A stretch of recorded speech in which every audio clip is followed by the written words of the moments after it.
문제는 기도로 풀어야 합니다. 따라합시다. 문제는 기도로 풀어야 합니다.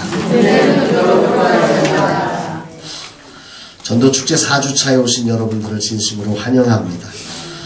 전도하시는 여러분이 이 세상의 거룩한 빛임을 확신하시기를 바랍니다. 교회는 세상을 밝히는 유일한 빛이고 세상의 썩음을 방지하는 유일한 소금입니다. 그래서 교회만이 이 땅의 유일한 희망이라고 하는 사실을 우리는 꼭 기억해야 합니다. 자신의 소중함을 잃어버리면 사역을 할 수가 없습니다. 교회가 교회의 소중함을 놓칠 때 교회는 끝나는 것입니다. 이제 전도축제를 시작한 지 한 달이 되었는데요. 전도는 하고 계신가요? 네. 다 하고 계신가요? 네. 제가 그래서 이번 주부터 숙제를 내드리기로 제가 숙제를 참 좋아해가지고 금주부터는 전도하는 사진을 좀 찍어서 저한테 보내주시고 교회의 현황들이 어떤지 전도하면서 어떤 일들을 겪고 있는지 정말 악전고투하고 있는지 승리의 소식이 있는지 그 어떤 소식이든지 이렇게 카톡으로 여러분들이 보내주시면 더 긴밀하게 여러분들을 위해서 기도하도록 하겠습니다. 우리 한번 손을 불끈 쥐고 한번 구호를 한번 외쳐보십시다. 따라합시다. 비신자를 향하여 도전합니다. 비신자를 향하여 도전합니다. 비신자를 향하여 도전합니다. 비신자를 향하여 도전합니다. 전도는 됩니다. 전도는 됩니다. 전도는 됩니다. 전도는 됩니다. 나는 하나님 나라의 대사입니다. 나는 하나님 나라의 대사입니다. 나는 하나님 나라의 대사입니다. 나는 하나님 나라의 대사입니다. 믿으십니까? 아멘. 여러분들 통해서 주가 큰 일을 하실 줄로 믿습니다. 아멘. 여러분 호캉스라는 말을 혹시 들어보셨나요? 호캉스. 뭔 소리야? 호텔과 바캉스를 이게 합해서 호캉스라고 하는 신조어를 요즘 젊은이들이 만들어가지고 호텔에서 휴가를 보내는 것을 호캉스라고 합니다. 네, 그래요. 앞에 좋은 자리 놔두시고 뒤에서 또 이렇게 호텔 안에 있는 수영장, 피트니스 시설, 사우나, 식당, 호텔이 가지고 있는 다양한 그 부대 시설을 이용해서 피로를 풀고 편안한 시간을 보낼 수 있다고 하는 장점 때문에 휴가 기간에 여행보다 휴식을 취하려는 사람들이 늘면서 이 호캉스가 아주 호텔이 자리가 없답니다. 예약을 미리미리 하지 않으면 호텔에 들어갈 수도 없을 만큼 이렇게 호캉스를 즐기는 사람들이 많아지고 있다고 합니다. 얼마 전에 우리 딸이 호캉스를 간다고 친구랑 그래서 알게 됐습니다. 제가 정보를 빨리 입수해서 한 게 아니고 우리 딸이 호캉스를 간다고 해서 호캉스가 뭐냐고 물어보니까 설명을 하길래 그제서 이제 자료 찾아가서 이런 것도 있었구나. 그래서 저도 여러분처럼 늦어가지고 그제서 알게 된 것입니다. 그러면서 한번 생각을 해봤어요. 왜 호캉스가 사람들에게 인기를 끌까? 생각을 하면서 두 가지 이유가 있을 거라는 생각을 해봤어요. 하나는 현대인들이 너무 바빠서 피곤하다는 거. 여행하기도 힘들다는 거. 따라합시다. 쉬고 싶다. 쉬고 싶다. 집안에 있으면 일해야 되니까 못 쉬잖아요. 그러니까 호텔 가서 쉬자는 거예요. 그냥 해준 밥 먹고 그냥 푹 쉬다 오자는 거죠. 이게 즐겁게 웃으시는 분들은 수상하신 분들이에요. 그러고 싶은 거죠. 네. 또 하나는 도전력을 잃어버린 건 아닐까. 뭔가 새로운 걸 찾고 새로운 것에 도전해 보려고 하는 이런 도전 욕구가 너무 바쁘고 힘들고 괴롭다 보니까 이제는 더 이상 이제 싫은 거예요. 도전하고 싶지 않은 거예요. 그저 편하면 좋은 거예요. 편하고 싶은. 사단은 오늘 이 세상을 그렇게 편하면 좋은 것을 따라합시다. 편한 것이 좋은 것이다. 편한 것이 좋은 것이다. 이 가치관으로 오늘 우리를 끌어가려고 합니다. 정말 가치를 위해서 희생하는 삶이 아니라 편한 게 좋은 거야. 이런 가치관으로 오늘 세상을 끌고 가려고 사단이 몸부림을 치고 있는 것입니다. 이런 세상의 교회마저 주의 종들마저 손을 들어버린다면 이 땅은 정말 희망이 없어집니다. 우리가 전도축제의 느헤미야를 강의하는 이유는 느헤미야는 그렇게 얼마든지 편할 수 있는 조건이 있었습니다. 그러나 편할 수 있는 조건을 붙잡은 게 아니라 정말 예루살렘 성에 황폐하다는 소식을 들으며 그것이 나의 수치로 알고 그것을 위해서 울며 금식하며 성을 중건하는 일을 금지시킨 왕 앞에 어떻게 하면 이 근심을 토로해서 이 문제를 해결할까 도전하며 하나님의 거룩한 꿈을 이루었던 도전자이기에 오늘 우리는 이 느헤미야를 통해서 이 마지막 시대 새로운 도전을 통한 하나님의 영광을 보기를 간절히 소망합니다. 사랑하는 동역자 여러분, 전도하면 역사가 일어납니다. 전도하면 반드시 역사가 일어납니다. 그런데 전도하면 역사가 일어날 때 역사가 한편에서는 하나님의 역사도 있지만 사단의 역사도 있습니다. 그죠? 별일이 생겨납니다. 전도만 시작하면 왠지 막 다양한 문제가 생겨납니다. 이런 것들을 바라볼 때 여러분들이 일을 시작했으면 문제가 생기는 걸 당연하게 받아야 합니다. 사관학교 학생들, 사관학교에서 공부를 시작했으면 몸이 피곤해지고 마음이 피곤해지고 왜 이렇게 숙제는 많고 아우 힘들어 죽게 당연한 거예요. 그것도 생각 안 하고 그럼 사관학교 들어가냐. 다 잘라버리려고. 네. 당연한 거죠. 전도 시작했으니 당연히 이전보다 더 피곤하고 이전보다 더 스트레스를 받고 이전보다 더 많은 문제가 생기는 건 너무 당연한 일이라는 말입니다. 그게 당연한 거예요. 거기에 한 가지 문제만 더해진 것 때문에 내가 전도하는데 우리는 해석을 거꾸로 하더라고. 따라서 내가 전도하는데 왜 이런 일이 생겨? 이렇게 생각을 하는 거예요. 전도하니까 사단이 발악을 하는 거지 당연한 거지. 이렇게 생각을 해야 되는데 내가 하나님 전도까지 하는데 왜 나한테 이런 문제를 주시냐고 이렇게 생각을 하니까 아주 미치고 팔짝 뛰겠어요. 사랑하는 여러분, 문제 생길 때 너무 열받지 마세요. 따라합시다. 당연한 겁니다. 우리 옆에 사람 좀 위로 좀 해주자고. 당연한 겁니다.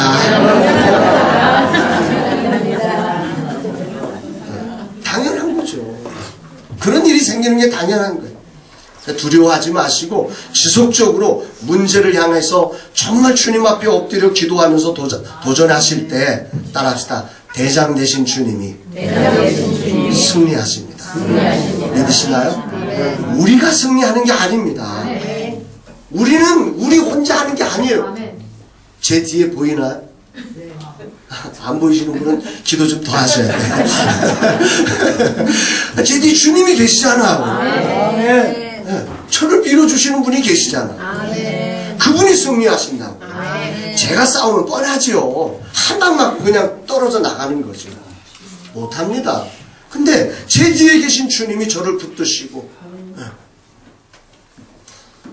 정말 그분이 승리를 만들어 가실 것이기에 문제가 생겨나도 두려워하지 않고 오늘도 당당하게 달려갑니다. 이제 4주까지 왔는데 오늘 결석생이 그래도 많잖아요. 요분들이 이제 두 가지 저 고민 많이 하거든요. 결석을 하시면 왜 결석했을까 혼자 고민을 해봅니다. 두 가지입니다. 강냉이 들고 갔는데 여러 가지 바빠서 전도 안 해가지고 강냉이가 남아있습니다. 또 받아오면 미안하니까 인간이 양심이 있거든요. 그래서 이 강냉이 처리하고 가야지. 그래서 못 오신 분들 1번입니다. 두 번째 분들 문제 앞에서 내가 전도하는데 왜 이래? 나는 전도해도 안 돼. 그러고 주저앉는 분들. 세 번째 분들, 우선순위에 밀린 분들. 전도하는 일이 최우선이 아니라 세상 일 보는 일이 먼저이신 분들. 그렇게 해서 세상은 나눠지는 것입니다. 여러분들은 그곳에서 승리하시고 오늘 여기까지 오신 위대한 승리자임을 믿습니다. 이런 싸움을 우리는 싸우는 것입니다. 그냥 우리가 걸어가는 것 같은데 그 속에 이런 싸움이 계속 반복되는 것입니다. 그 반복되는 속에 우리는 주님을 믿습니다. 우리는 하나님을 믿습니다. 하나님의 능력이 세상의 모든 권력보다 더 강함을 믿습니다. 사단의 그 어떤 방해보다도 하나님의 지혜가 더 강력함을 저는 믿습니다. 그래서 오늘 피곤하지만 괴롭지만 힘겹지만 그래도 나는 갑니다. 나는 이 거룩한 길을 걸어갈 것입니다. 그리고 주님은 일하실 것입니다. 이런 문제들이 자꾸 우리를 흔들 때 우리가 어떻게 해야 하는가? 오늘 말씀의 핵심의 주제입니다. 오늘 본문은 기회를 현실로 만들어낸 느헤미야의 아름다운 도전이 기록되어 있습니다. 이 말씀을 통해서 도전 불신자를 향하여라고 하는 주제로 달려가는 우리들이 기회를 어떻게 현실로 만들어낼 건가? 기회는 정말 많이 잡는데 그 늘 기회가 기회일 뿐이고 현실은 늘 동떨어진 오늘 우리의 사역이 오늘 근본 전도 축제를 통해서 기회가 현실이 되는 기적을 경험하게 되기를 주의 이름으로 축원합니다. 오늘 1절 말씀을 다시 한번 합심으로 읽어보겠습니다. 1절 시작. 아닥사스다 왕 제20년 니산월에 왕 앞에 포도주가 있기로 내가 그 포도주를 왕에게 드렸는데 이전에는 내가 왕 앞에서 수심이 없었더니. 본문에는 아닥사스다 왕 제20년 니산월이라는 시간을 표기하고 있습니다. 성경에서 시간이 나올 때 여러분 주목할 필요가 있습니다. 의미가 있어서 시간을 넣은 거지 그냥 그때 그런 일이 있어 이런 얘기를 하고 있는 게 아닙니다. 아닥사스다 왕 제20년 니산월 1장 1절에 가보면 1장 1절 한번 보실까요? 1장 1절 시작. 하갈의 아들 느헤미야의 말이라 아닥사스다 왕 제20년 기슬루월에 내가 수산궁에 있는데 하나님의 동생 하나냐로부터 예루살렘 성이 허물어졌다고 하는 이 소식을 들을 때가 아닥사스다 왕 제20년 기슬루월입니다. 그리고 오늘 2장 1절에 왕 앞에 포도주로 섬기고 있는 술관으로 섬기고 있는 이 시간이 20년 니산월로 기록되어져 있습니다. 이거를 히브리 달력으로 보면 주전 445년 9월입니다. 그리고 태양력으로는 445년 11월과 12월 사이가 기슬루월입니다. 20년 기슬루월이 그렇게 되는 것입니다. 그리고 오늘 니산월은 주전 444년 1월 달이고 히브리 달력으로 우리 태양력으로는 3월에서 4월 달입니다. 그러니까 요 간격이 4개월 정도의 시간이 있는 겁니다. 1장과 2장 사이가 몇 개월? 4개월이라는 시간의 간격이 있는 것입니다. 지난 시간에 말씀을 드렸듯이 느헤미야가 섬기는 아닥사스다 왕은 누구냐면 예루살렘 성 중건을 중시하라고 명했던 왕입니다. 그리고 폭군입니다. 이런 왕 앞에 느헤미야는 절망을 느낄 수밖에 없습니다. 저 사람이 성을 중건하는 걸 멈추게 한 왕인데 저 사람에게 어떻게 그 성을 다시 재건할 수 있게 해달라고 말을 할 수 있냐는 것입니다. 그랬다가는 반역입니다. 왕의 명령을 거역하는 일은 반역 아닙니까? 반역하는 일이거든요. 이건 도저히 느헤미야가 풀 수 있는 문제가 아닙니다. 그래서 느헤미야는 이 술관으로 다시 왕 앞에 서서 4개월이라는 시간이 지나는 동안에 계속해서 울면서 기도하고 있는 것입니다. 이 4개월 동안 몇 개월 동안? 4개월. 하루 이틀 한 게 아니에요. 그냥 느헤미야는 그것만 생각하면 안타깝습니다. 저 세상에 비신자들이 교회를 향하여 기독교야 라고 말할 때 부끄러운 사람은 여러분 목사 때려쳐야 됩니다. 이게 수치를 느끼고 정말 가슴이 아파야 되는 것입니다. 구원받을 유일한 교회가 기독교라고 하면 저 영혼은 절대 구원받을 수가 없는 것입니다. 구원을 줄 수 있는 유일한 저 예수를 알지 못하는 저 영혼들을 어떻게 하면 이 예루살렘 성이 중건해야 하는데 저 왕이 예루살렘 성 중건을 방해한 왕이기에 느헤미야는 울 수밖에 없습니다. 말은 해야 되는데 말을 하면 반역입니다. 말을 안 하자니 내 가슴이 막 미치는 것입니다. 이걸 어떡합니까? 이 4개월 동안 느헤미야를 상상해 보세요. 성경이 여기다가 이 날짜를 기록하고 있는 이유가 그것입니다. 느헤미야는 이 4개월 동안 그렇게 울고 있는 것입니다. 왕을 만날 때마다 어떻게 하면 이 반역이 안 되고 이걸 말할 수 있을까? 내 근심을 알아줘. 내 근심을 좀 알아주면 좋겠는데 이게 하루가 지나고 한 달이 지나고 두 달이 지나고 석 달이 지나고 넉 달이 지나고 있는 것입니다. 이렇게 계속해서 기도하고 도전하다 보면 한 하나님이 주시는 생각들이 나옵니다. 지혜가 생겨납니다. 기회를 열어주십니다.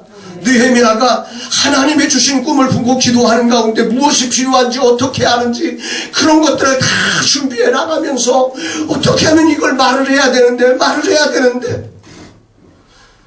기도하고 도전하는 사람들 속에는 그래서 숨길 수 없는 꿈이 생겨납니다. 따라합시다. 숨길 수 없는 꿈. 교회를 섬기면서 여러분 숨길 수 없는 꿈이 계십니까? 여러분들에게 오늘 숨길 수 없는 꿈이 없으시다면 누구에게도 말하지 않을 수 없는 그런 숨길 수 없는 꿈, 그 꿈이 없으시다면 여러분은 무릎을 꿇으셔야 됩니다. 주여 나를 부르셨으니 내게 숨길 수 없는 하나님의 꿈을 내게도 허락해달라고. 이 숨길 수 없는 꿈이 있어야 합니다. 그리고 숨길 수 없는 꿈을 품은 사람들에게는 숨길 수 없는 근심이 나옵니다. 따라합시다. 숨길 수 없는 근심. 느헤미야에게는 이 숨길 수 없는 꿈을 가지고 눈물로 기도하다 보니 어느 날 숨길 수 없는 근심이 생기고 이 숨길 수 없는 이 근심이 느헤미야를 붙잡기 시작합니다. 이런 근심은 위대한 근심입니다.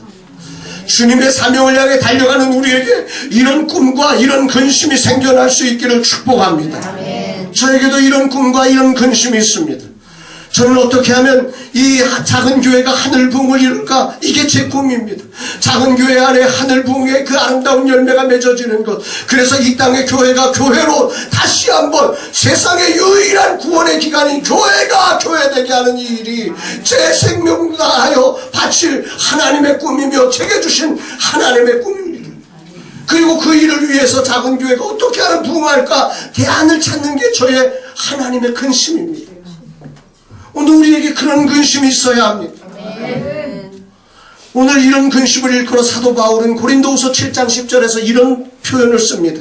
하나님의 뜻대로 하는 근심은 후회할 것이 없는 구원에 이르게 하는 회개를 이루는 것이요 세상 근심은 사망을 이루는 것이니라.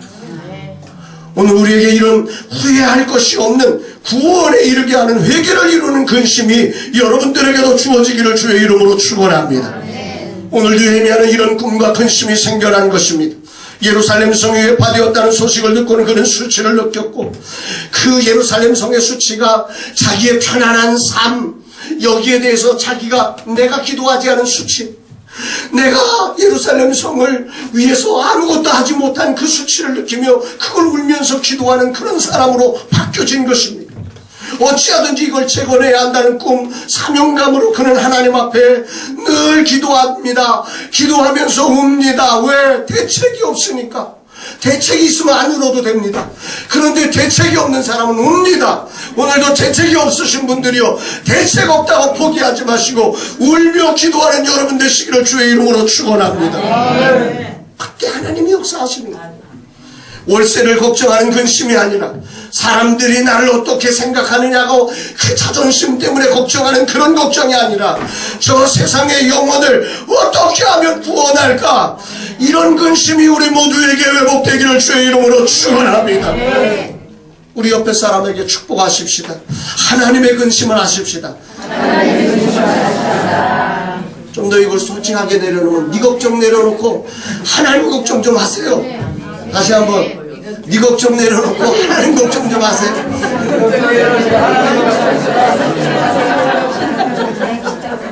목사는 네 걱정 내려놓고 하나님 걱정하라는 거. 먼저 그의 나라와 그의 의를 구하라. 그리하면 이 모든 것을 너에게 더하시리라. 이 원칙을 우리는 믿어야 합니다. 목사가 이걸 못 믿으면 안 돼. 이런 하나님의 근심을 품은 느헤미야에게 도저히 풀 수 없는 큰 문제가 산처럼 가로막혀 있지만, 그래서 느헤미야는 울 수밖에 없지만 울고 있는 느헤미야 뒤에 하나님이 일하고 계십니다. 하나님이 일하고 계십니다. 울고 있는 주의 종들 위에 하나님이 일하고 계십니다. 여러분의 교회가 저 지하 밑바닥에 있어도 아무 상관없습니다. 여러분들이 정말 하나님의 근심을 가슴에 품고 울 수 있다면 하나님이 그곳에서 엄청난 역사로 일하심을 믿으시기를 바랍니다. 이걸 확신해요.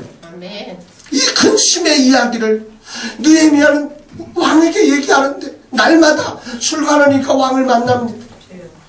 왕을 만날 때마다 막 이거 얘기를 해야 돼. 왕이시여, 제발 제발 당신이 중지하라고 했던 예루살렘 성의 충곤을 좀 풀어주세요. 이 얘기를 해야 되는데 그거 얘기하면 반역이야. 그래서 당장 모가지가 날라가. 그 근심은 있는데 말도 못하고. 이게 느헤미야입니다. 이게 느헤미야의 근심이에요. 분명히 말을 해야 해결되는데 말을 하면 반역이 되는 이 상황. 이게 느헤미야. 어떻게 합니까? 도대체 어떻게 해야 하는 거예요? 인생이라는 게 이런 것입니다. 느헤미야가 왕에게 자신의 근심, 예루살렘 성의 중건에 대한 이야기를 할 수 없는 이 답답함이 오늘 저와 여러분들에게도 있을 줄로 믿습니다. 여러분의 이런 근심을 여러분의 근심이 아니라 하나님의 근심이라면, 이 근심이 하나님의 근심이라면 여러분들의 자리에서 느헤미야처럼 울고 기도하며 도전할 수 있는 은혜가 있기를 주의 이름으로 축원합니다. 산 같은 문제를 주님이 옮겨주실 줄로 믿습니다. 아멘. 이 말씀을 묵상하면서 느헤미야와 저가 성격이 좀 다르다는 걸 생각했어요. 저 같으면 아무리 그래도 난 왕 앞에 가서 죽으면 죽지 그러고 가서 얘기를 할 것 같아. 왕이시여, 제발 좀 예루살렘 성 중건 그거 중지하라고 했던 명령 좀 바꿔주세요. 아니 그래도 섬기고 있는 술관원이니까 믿을만한 사람이니까 얘기할 만하잖아. 근데 느헤미야는 우리 박종호 목사님 같은 성격. 말도 못하고 혼자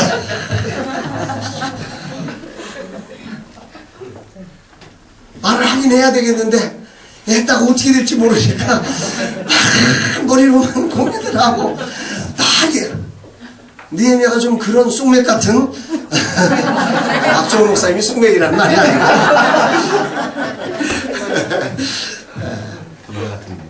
사랑해요.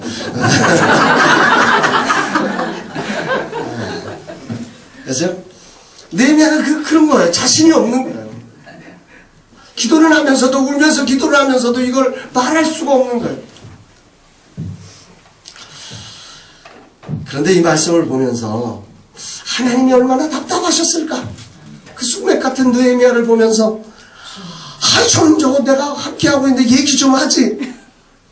근데 제가 참 은혜가 된 거는 그 쑥맥 같은 느헤미야를 하나님이 기다려줬어요. 느헤미야가 직접 말하게 하지 않고 왕이 먼저 묻게 만들어냈어요. 이게 은혜가 되더래. 따라서 쑥맥도 됩니다. 옆에 사람 축복합니다. 쑥맥도 됩니다.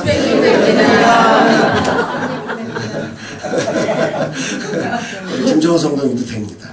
집사님도 가능합니다. 우리가 정말 전도의 현장에 나가고 전도 현장에 나갔는데 말도 못하는 쑥맥들 있잖아요. 나가가지고 이걸 전해줘야 되는데 이러고 있는 거예요. 지가 알아서 가져갈 때까지 있는 그런 쑥맥들이 있어요. 그렇지만 하나님은 이 느헤미야를 받으세요. 이 느헤미야를 써주세요. 이 성품의 느헤미야를 하나님이 잠잠히 기다리며 느헤미야의 결정적 실수까지 주님이 기다려주십니다.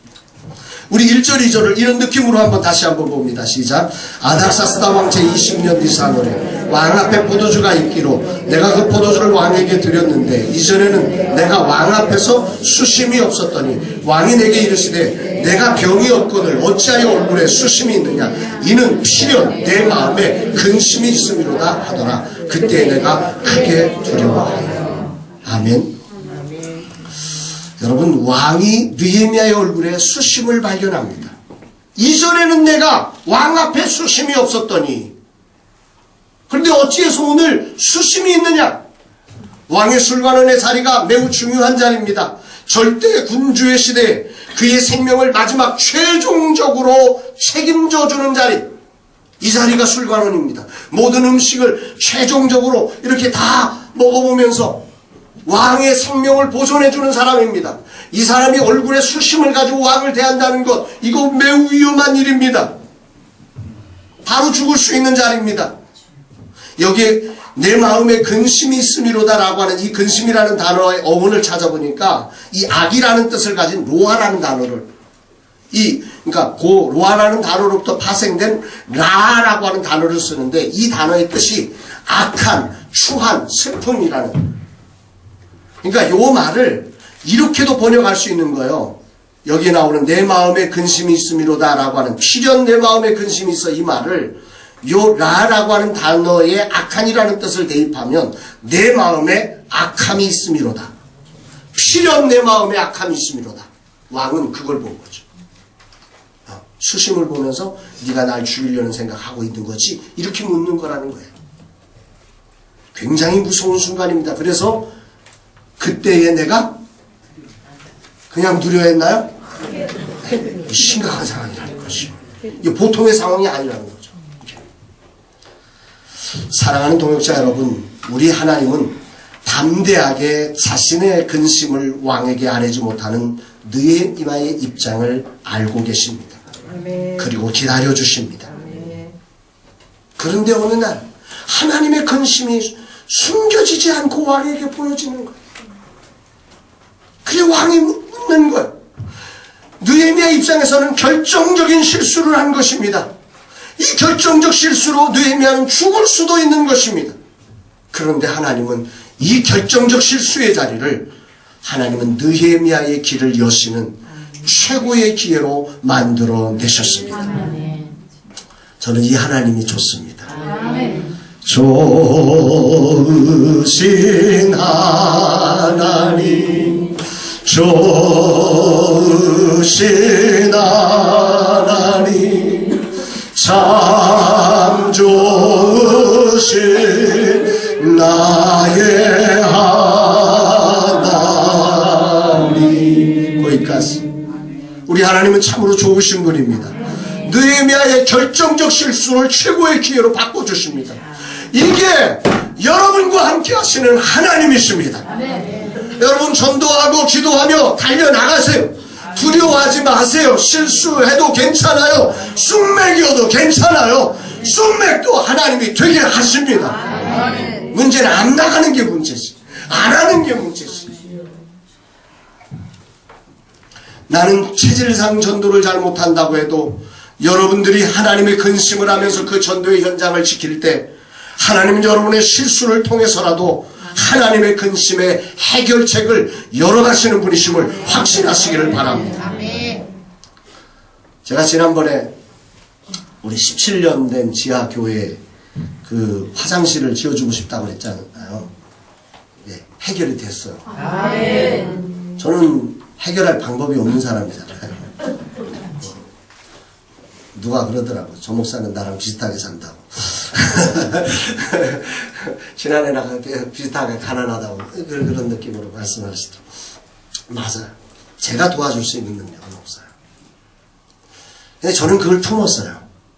17년 동안 정말, 그래서 자기 부모, 자기 어머니도 교회를 떠나고 형제도 교회를 떠나서 셋째를 낳고 이제 아기를 품고 있는 아내 혼자 예배드리는 곳, 그곳에 앉아가지고 그럼에도 불구하고 성경 통독을 실시하면서 다시 주님을 바라보고 시작하겠다고, 너무 감동이 됐고 너무 감사해서 제가 그 영혼을 가슴에 품고 제가 하나님의 근심을 하는 거죠. 하나님 이 가정을 어떻게 할까요? 그랬더니 한 분이 한 달에 한 번씩 쌀 20kg를 보내주기로 하시고, 설비하시는 분이 거기 가서 화장실 고쳐준다고 지난 화요일 날 갔다 왔어요. 다행히 지하라서 이게 화장실 공사가 어려울 줄 알았더니 원래 있었대요, 자리가. 근데 지붕이 없어가지고 겨울철에 다 얼어 터지니까 이 주인이 그냥 막아버린 거예요. 그래가지고 이제 뭐 이렇게 다시 이제 그 메꾼 것만 해내고 지붕만 씌우면, 그래서 설비하시는 분은 인력을 대시고 우리 선교에서 그 자재를 대가지고 그렇게 하기로 결정을 했습니다. 하나님의 근심을 할 때 하나님이 일하십니다. 돈이 없다고 내가 이거 근심한다고 내가 해결해? 아니에요. 여러분들이 하나님의 근심을 품고 울기 시작할 때, 하나님의 근심을 품고 그곳을 달려가기 시작할 때 하나님이 여러분과 함께 하십니다. 하나님이 반드시 역사를 만들어내십니다. 여기서 한 가지 중요한 사실을 우리가 기억해야 합니다. 이전에는 느헤미야가 왕 앞에서 한 번도 수심을 보인 적이 없었습니다. 그동안 그는 아무리 개인적인 심각한 문제가 있어도, 근심거리가 있어도 한 번도 그것을 왕에게 내색하지 못했습니다. 아니, 하지 않았습니다. 프로예요. 그러니까 그 자리까지 포로민으로 그 왕의 최고 비서실장까지 올라갈 수 있는 거죠. 진짜 프로예요. 평상시 단 한 번도 수심을 왕에게 보여준 적이 없는 사람이에요. 공무를 감당하는 사람들이 사사로운 일로 공무를 제대로 감당하지 못한다면 그런 사람은 하나님의 쓰임을 받을 수 없습니다. 느헤미야가 왕 앞에 인정받을 수 있는 이유가 바로 이것입니다. 그는 왕이 보기에 공사가 분명하며 성실과 충성으로 모든 면에서 왕의 신임을 얻었던 것입니다. 실수가 없이 어떤 순간에도 개인적 수심을 보여주지 않던 느헤미야. 그러기에 왕은 느헤미야를 믿었습니다. 느헤미야를 알았습니다. 그에게 모든 걸 맡겼습니다. 존경하는 동역자 여러분, 그도 우리와 같은 사람이기에 당연히 삶에 많은 굴곡진 자리가 있었을 것이고 그 속에서 수많은 근심거리가 그에게 가슴에 정말 새겨지는 근심들이 얼마나 많았을까요? 그러나 그는 하나님의 거룩한 사람으로 세상의 거룩한 빛이 되어야 하기에 그는 그 세상의 수많은 그 가슴을 채우는 수많은 근심 속에서도 단 한 번도 왕 앞에 그 수심을 보여주지 않았습니다. 세상 앞에 수심을 보여주지 않고 오직 하나님 앞에만 이 수심을 내밀고 울며 기도했음을 믿으시기를 바랍니다. 그러기에 왕은 그를 믿었던 거죠. 그의 전문성, 그의 성실성, 그의 정직함, 그의 충성됨을 왕이 인정하는 것이죠. 우리는 목사로서 평소에 이런 인정을 가족과 친지와 주변의 이웃들에게 받아야 함을 여러분 기억하시기를 바랍니다. 우리는 절제하면서 세상의 근심에 흔들리지 않고 목사를 만나는 세상 근심만 얘기하고 앉아있으면 곤란합니다. 우리는 세상 근심은 다 하나도 없습니다. 저는 우리 가족들 만나서 단 한 번도 우리 집 얘기를 한 번도 한 적이 없습니다. 내 가족의 이야기가 우리 아들 고3 대학일 때 우리 대학 들어가야 할 때 기도 제목조차도 내놓지 않았습니다. 나는 가면 들어줍니다. 우리 가족들 다 들어줍니다. 다 나는 목사예요. 따라합시다. 나는 목사예요. 나는 그분들한테 문제를 내려놓는 사람이 아니라 그들의 문제를 받는 사람이란 말입니다. 목사의 자존심이 살아나야 합니다. 내 팔자가 너무너무 신경치고 그런 게 왜 없겠어요. 목회의 길 걸어가면서 어떤 날은 성도가 막 별일을 다 정말로 말로 표현하기 힘든 일들이 벌어지지요. 그렇다고 목사가 인상 쓰고 앉아있나요? 그럴 수 없어요. 따라합시다. 그래도 난 하나님의 사람. 거기에 그런 수심 보이는 게 아니에요. 당당하게 서 당당하게 서서 달려가요.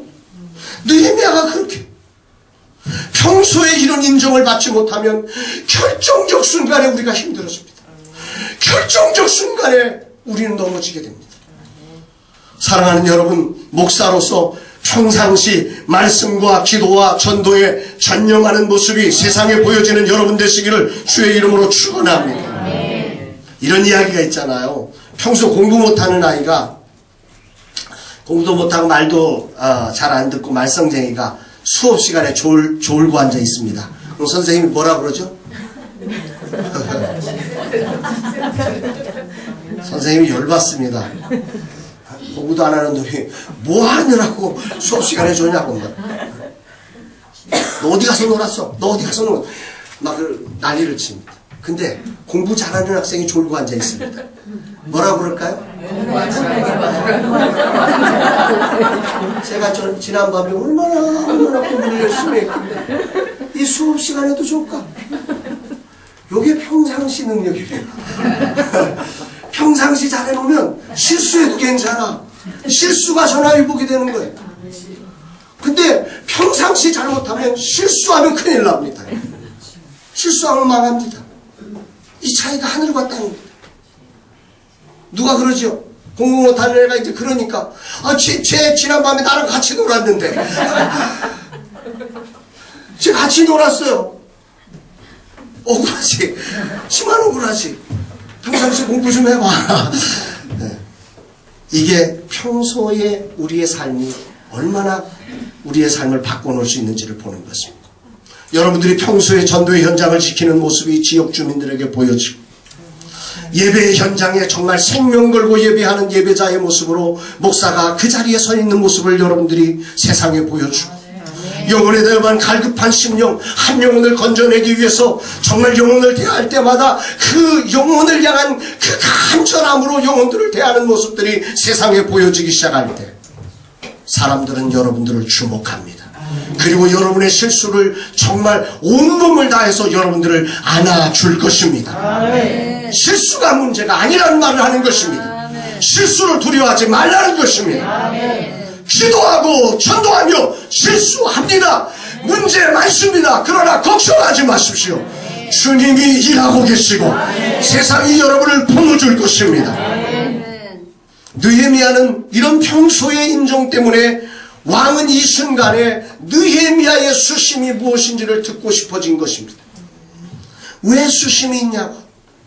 하나님의 근심을 느헤미야의 가슴에 있는 그렇게 말하고 싶은 하나님의 근심을 말할 기회를 하나님은 이 결정적 실수의 자리에서 느헤미야에게 허락하고 있음을 기억하시기를 바랍니다.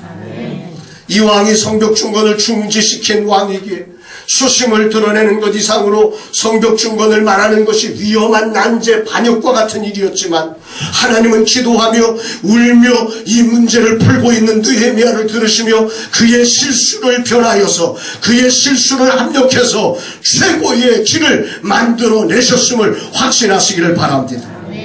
사랑하는 동역자 여러분, 삶을 살다 보면 이렇듯 우리는 우리 힘으로 도저히 풀 수 없는 불가능한 문제도 만납니다. 인간은 하나님의 형상으로 지음받은 매우 특별한 존재이며 그 능력이 탁월합니다마는 그러나 인간은 죄로 말미암아 자기 힘으로 감당할 수 없는 문제를 만날 수밖에 없는 존재가 내가 심지 않은 가시와 엉겅퀴가 죄로 말미암아 내 삶에 여기저기서 도달하는 게 왜 내가 심지 않았는데 왜 내가 이런 일을 가지고 고민해야 되느냐고 하는 그 일이 당연히 일어나게 되는 것이란 말입니다. 느헤미야 같은 충성된 사람도 결정적 실수를 합니다. 느헤미야 같은 사람에게도 산 같은 문제가 옵니다. 그래서 하나님은 구원받은 성도들에게 기도의 권세를 허락하셨음을 믿으시기를 바랍니다. 요한복음 14장 13절에 보니까 너희가 내 이름으로 무엇을 구하든지 내가 행하리니 이는 아버지로 하여금 아들로 말미암아 영광을 받으시게 하려 함이라.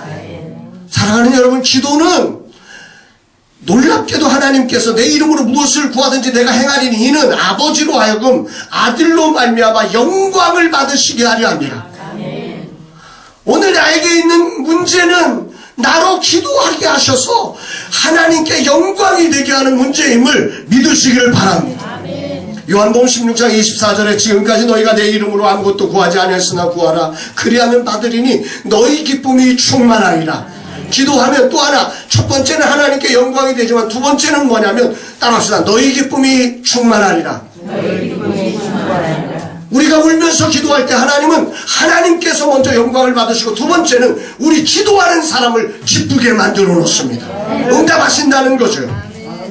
그래서 사도 바울은 빌립보서 4장 6절로 7절에 이렇게 말합니다. 아무것도 염려하지 말고 오직 모든 일에 기도와 한구로 너희 구할 것을 감사함으로 하나님께 아뢰라. 그리하면 모든 지각에 뛰어난 하나님의 평강이 그리스도 예수 안에서 너희 마음과 생각을 지키시리라.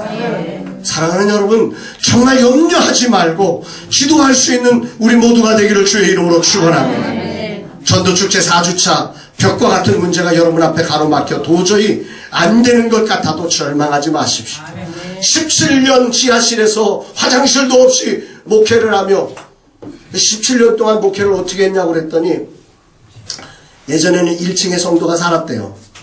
그래가지고 성도 집에서 화장실을 대신, 근데 그 성도가 나가가지고 이제는 화장실이 없어졌어. 그런 심각한 문제가 있었던 거죠. 그분이 5개월을 기도했다고 그래요. 느헤미야보다도 한 달을 더 기도했어요. 주여 화장실을 주옵소서. 아니 예배드리다가 화장실 가려면 집에 가야 되니까 이게 말이 되냐고요. 이게 심각한 거잖아요. 그 화장실을 놓고 5개월을 기도했는데 어느 날 뜬금없이 하나님이 저를 그곳에 보내셔가지고 그 얘기 듣게 하시고 뜬금없이 그리고 또 그 뷰티를 본 한 분이 설비하시는 분이 뜬금없이 감동을 받고 거기가 어디냐고 나한테 주소를 알려달라고 전화번호 알려달라고 해서 알려줬더니 자기 혼자 찾아가가지고서는 알아서 한다고. 이런 일을 하시는 분이 하나님이 계세요. 인간으로 하나님의 전능하심을 경험하게 하는 자리가 바로 문제를 만난 자리임을 믿으시기를 바랍니다. 그래서 시편 32편 8절은 6절은 이런 말을 하죠. 이로 말미암아 모든 경건한 자는 주를 만날 기회를 얻어서 주께 기도할지라. 따라합시다. 주를 만날 기회. 주를 만날 기회. 문제를 해석하는 이 경건한 사람들의 이 멋진 표현입니다. 따라합시다. 주님을 만날 기회입니다. 주님을 만날 기회. 여러분 교회의 문제가 산적하십니까? 이 원칙을 알아야 돼요. 문제가 산적하냐고 그랬더니 월세 문제 막 이런 문제를 막 해가지고 빚더미에 의해 여러분들을 내놓지 마시고 여기서 말하는 문제는 하나님의 근심이에요. 하나님의 근심. 지역에 죽어가는 영혼들을 품고 있는 하나님의 근심이 내 가슴 속에 이 근심 때문에 막 너무너무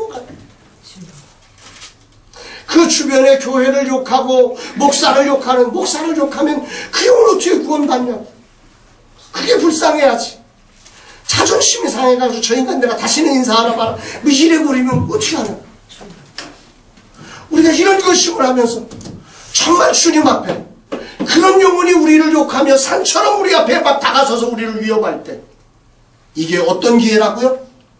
따라합시다. 주님을 만날 기회. 전능하신 하나님의 능력을 만날 기회임을 믿으시기를 바랍니다.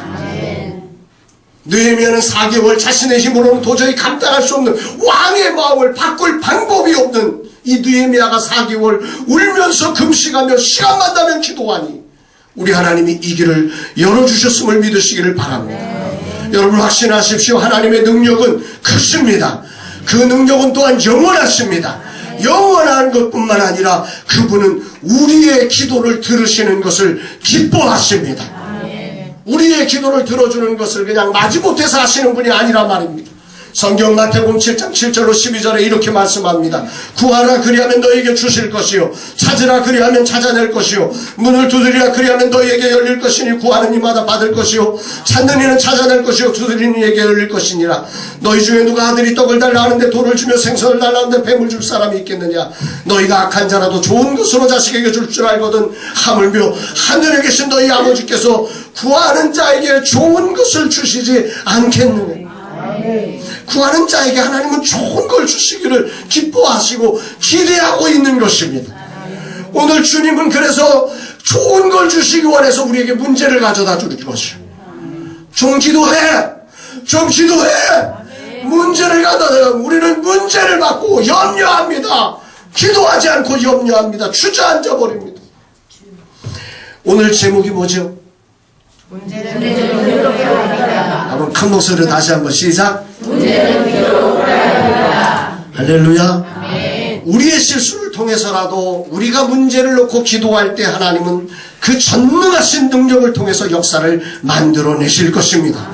그분은 세상의 어떤 지혜, 어떤 권세, 어떤 능력보다 크신 분이심을 확신하시기를 바랍니다. 골로새서 2장 3절은 그 안에 지혜와 지식의 모든 보화가 감추어져 있다고 합니다. 따라합시다. 감추어져 있다. 이 말을 이 설교를 준비하면서 많이 묵상했습니다. 감추어져 있다는 것, 찾아내야 한다는 것입니다. 하나님의 지혜와 지식의 그 놀라운 보화는 하나님이 감추어 놓으셨어요. 아무나 가져가게 한 게 아니에요. 문제를 만났을 때 하나님이 경건한 자들로 정말 주를 찾을 기회라고 믿음으로 나오는 자들에게 발견시키기 위해서 주님이 이것을 감추어 두심을 믿으시기를 바랍니다.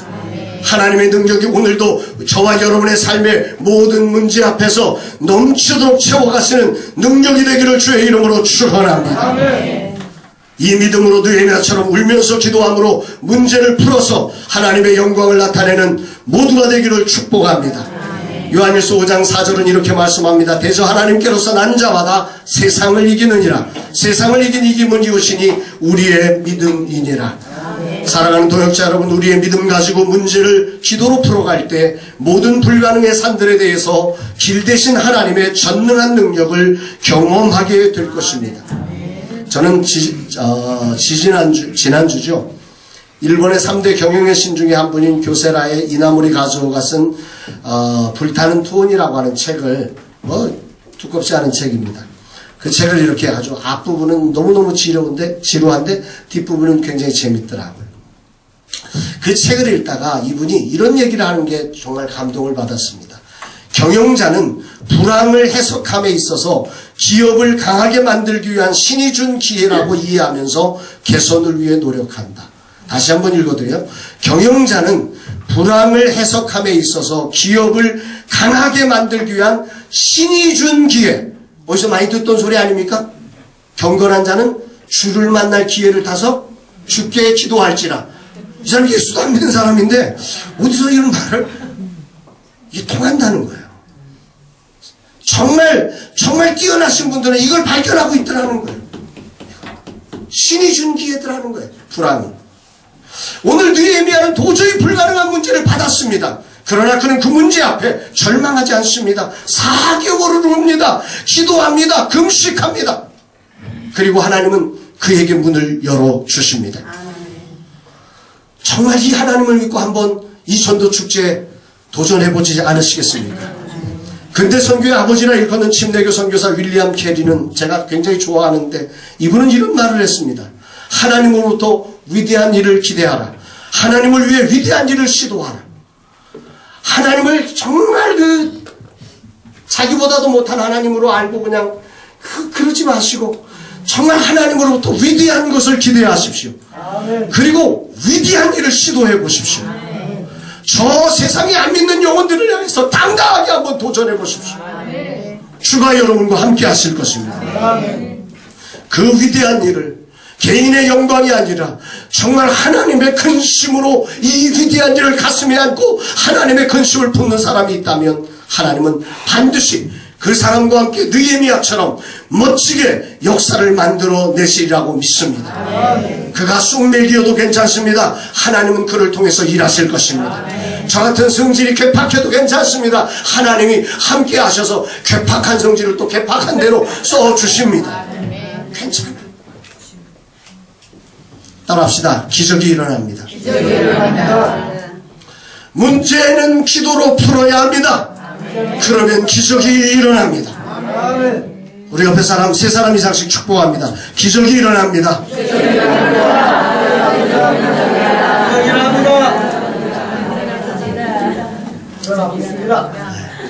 저 세상에 있는 영혼들을 한번 눈을 감고 한번 생각을 해보십시다.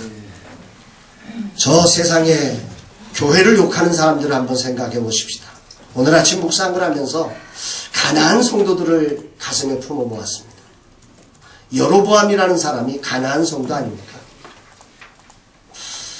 정의롭게 르호보암 솔로몬의 통치에 대해서 반역을 하고 나는 정의로운 나라를 세우겠다고 했는데 자기를 지키려다 보니까 우상을 만들고 제사장을 자기 마음대로 세우고 제단을 자기 마음대로 바꾸고 말씀을 바꿔내고 엉뚱한 사람이 돼버리고 마는 오늘 저 세상에 교회를 떠나간 수많은 영혼들, 비신자보다도 더 교회를 욕하는 영혼들, 또 오늘 세상에서 잘못된 정보를 듣고 오늘 교회를 욕하는 저 수많은 영혼들이 있습니다. 저들의 욕을 먹으면서 오늘 여러분들은 무슨 생각을 하십니까? 오늘 교회의 성벽이 허물어졌습니다. 그래서 그 욕이 교회를 향하여 다 들어오고 있습니다. 그 속에서 수많은 사람들은 절망하고 너부러져 있습니다. 그런데 예루살렘 성 1000km가 떨어진 곳에 느헤미야라는 한 사람은 그 문제를 가슴에 끌어안고 하나님의 숨길 수 없는 근심을 가슴에 끌어안고 울면서 4개월을 기도하기 시작합니다. 그리고 하나님은 그 느헤미야를 들어 1000km 떨어진 곳에서 예루살렘 성 중건에 위대한 역사를 시작해 하십니다. 오늘 여러분이 그 주인공이 되기를 주님은 기대하고 계십니다. 주님, 나를 써주시옵소서. 주님, 나를 써주시옵소서. 주님, 내가 느헤미야가 되기를 원합니다. 나 느헤미야처럼 쑥맥 같은 사람입니다. 나 부족함이 많은 사람입니다. 나 여러 가지로 뭔가를 일을 시도할 수 있는 그런 능력도 지혜도 부족합니다. 건강도 부족합니다. 그러나 주님의 근심을 가슴에 끌어안고 다시 일어나기를 원합니다. 주여 나를 써주시옵소서. 주님 오늘 이 결단을 축복해 주시옵소서. 우리 모든 종들을 일으키시고 마지막 때에 하늘 부흥을 이루게 하여 주옵소서. 예수님 이름으로 축복하며 기도합니다. 우리 찬양